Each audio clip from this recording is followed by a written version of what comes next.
আকাশের এক ফালি চাঁদ জানান দিয়েছে রমজান এসেছে। সংযমে প্রার্থনায় সময় এসেছে মহান আল্লাহর আরো নিকটে যাওয়ার। সিয়াম সাধনার এই মাসে ত্যাগ তিতিক্ষার পাশাপাশি উদযাপনে রয়েছে উৎসবের আমেজ।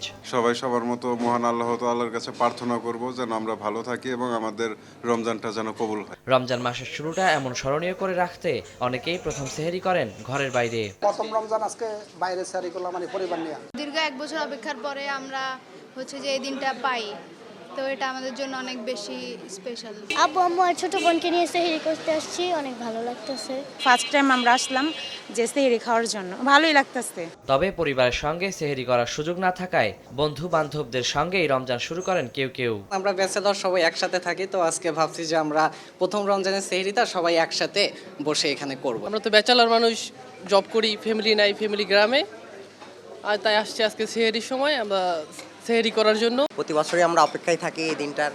তো আজকে প্রথম রোজা, প্রথম দিন খাওয়া দাওয়া করলাম। ইনশাআল্লাহ রমজানের নিয়ত আছে 30টা রোজায় রাখবো ইনশাআল্লাহ। ভালো রেস্টুরেন্ট কিংবা ভালো মানের খাবার জোটে না কারো কারো, ফুটপাতের সস্তা হোটেলেই তাদের ভরসা। যেন সংযমের শিক্ষায় স্রষ্টার সন্তুষ্টি লাভে ইবাদত বন্দেগীতেই কাটে পুরো রমজান মাস, এমন প্রত্যাশা ধর্মপ্রাণ মুসলমানদের। ওয়ালিউল সাকিব, সময় সংবাদ, ঢাকা। মা, পিম্পল 5 দিনেই চলে যাবে। যাবে না মা।